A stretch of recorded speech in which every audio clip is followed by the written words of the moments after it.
Hey, this is John. So, in the first video today, I discussed the shifting economic situation, at least here in North America.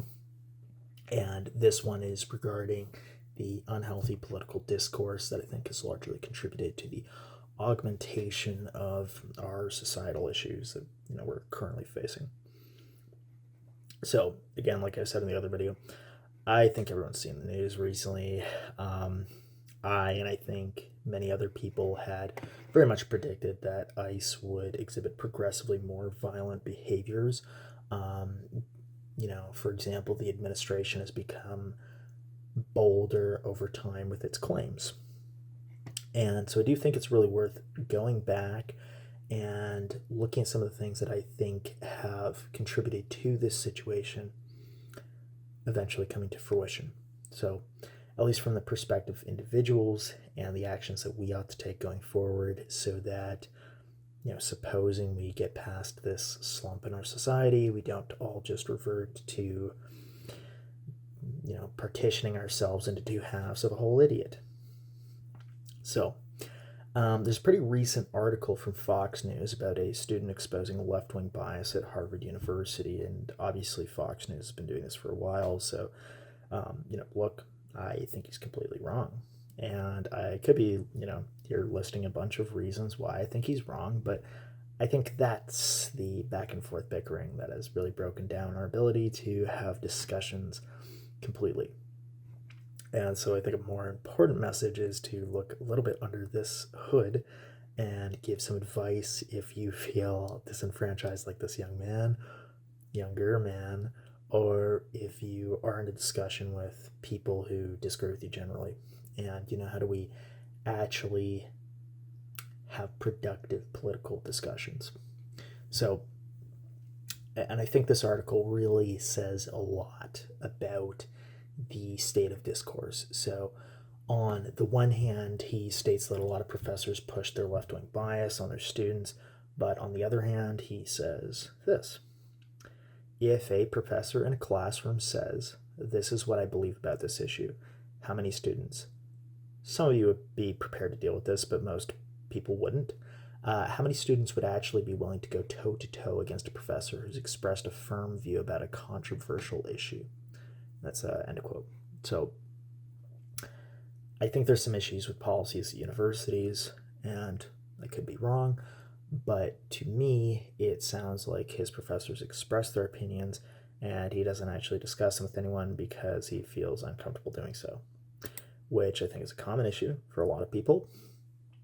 But it's important to talk about your views, or at least be willing to. And I'm going to give you some specific advice, soon in the video. But I do understand that can be a scary thing to do. After all, the stakes of being wrong are total humiliation and just being abstracted away from our society. So real life debates, though, are not a clash between people's identities. So a lot of us kind of need to move away from standing up for our beliefs to reaching the truth of the matter. Because people are not just collections of immutable opinions, and it doesn't really say anything about your intelligence, to not have the correct inkling of truth today, anyways.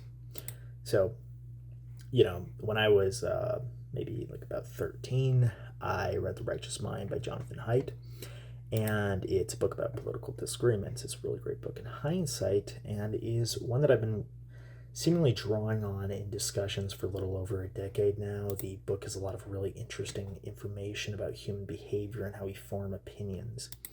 So here are two. The first is that people tend to form moral opinions, which then influence their politics, first, then gather evidence thereafter to support those moral opinions. And then the second is that people do this irrespective of their IQ. So I am very much trying to say that smart people fall victim to a lot of the same traps that less smart people do. And we should all be aware of that. No, I don't know how smart the younger man from this article is.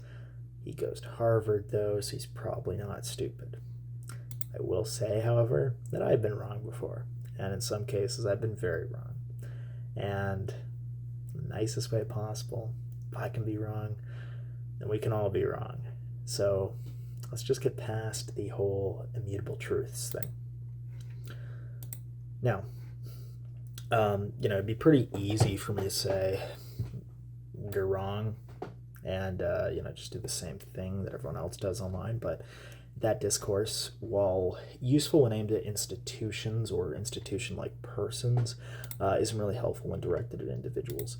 So polarized arguments can only really be responded to with polarized arguments, and it's a trap that makes us all unproductive and have completely unproductive discussions along the lines of it is, no it isn't, it is, no it isn't, it is, no it isn't, which is going to be a necessary conclusion anyways if neither person has any idea what they're talking about and doesn't feel compelled to know what they're talking about. But fortunately, most of the people I meet are really reasonable people who are willing to express their doubts as long as you show them some basic respect. There are, however, a tremendous number of people online who have no idea what they're talking about, and they hide behind, amongst other things, brand name universities and institutions, like Ben Shapiro. So, more fundamentally anyways, your fellow man is not the problem. And if you believe that 50% of your country are wrong, and you cannot clearly articulate why, there's a good chance you could be in that group. So keep that in mind. Now, if you're not willing to discuss your opinions, you might not be able to hold them, so they might be wrong.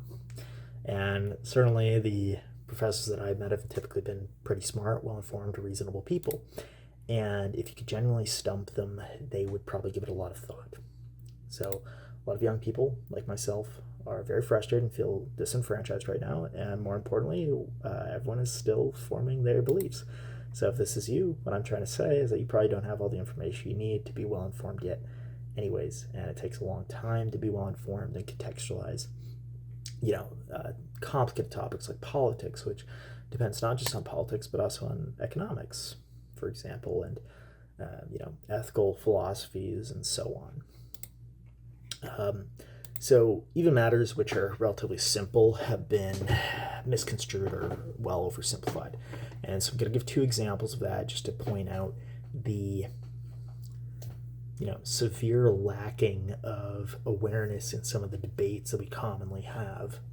So the first is regarding the debate surrounding free will and speech. And in summary, U.S. politics are based on Kant's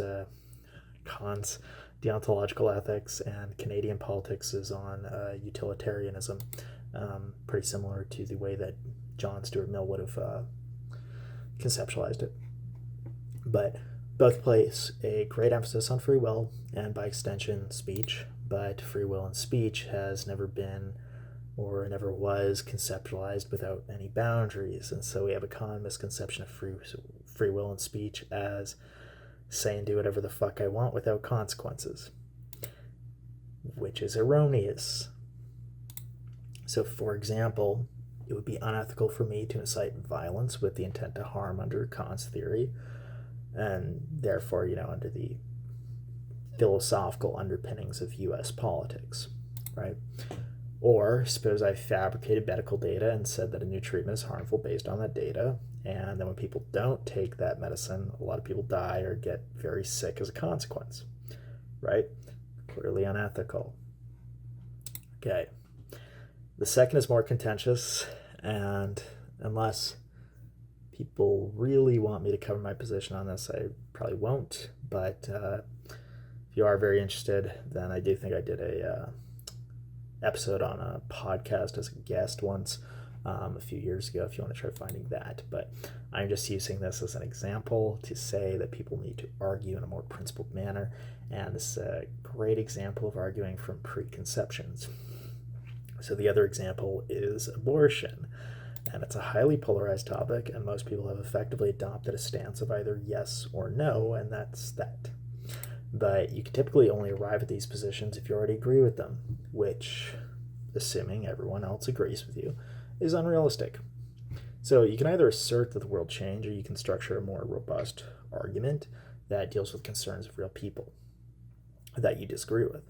So, for example, if you believe that women have absolute rights to their bodies and the potential offspring is a part of the same body, a lot of other people believe that the potential offspring is a separate body and holds its own sets of rights. So that argument, at least by itself, won't be convincing to those people.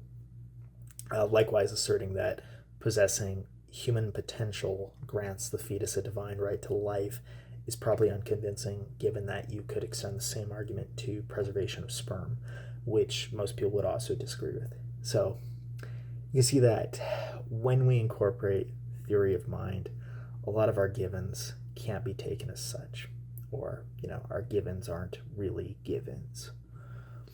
So some final advice: that you should stop trying to assert an opinion that you heard from someone online, because there's a good chance that they are full of it, and frankly, by extension, you.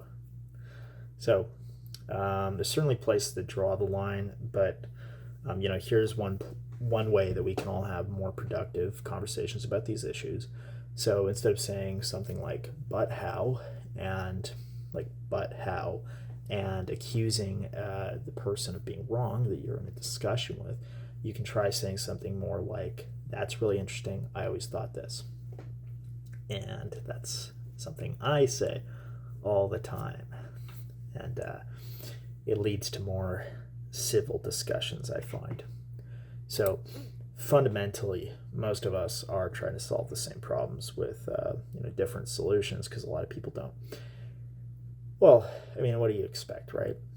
Almost no one is an expert on a topic, so how many people really know how to get from point A to point B? But most people agree on what the point B should be.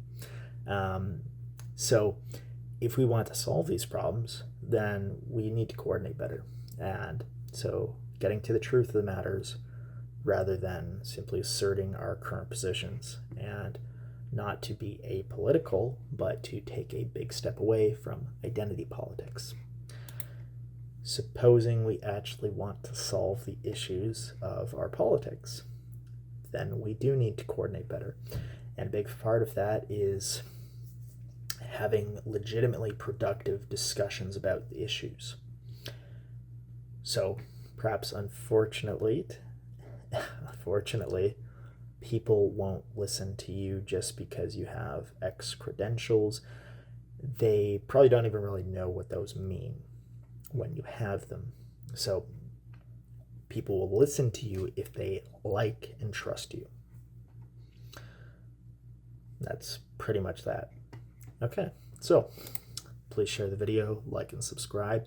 You can also watch pure nonsense, the likes of none other, come out of my mouth in any of our other videos, or comment below with thought-provoking questions like, why are you beta male? And does being communist still come with fewer responsibilities? And if so, how can I sign up? And I'll do my best to respond. Bye.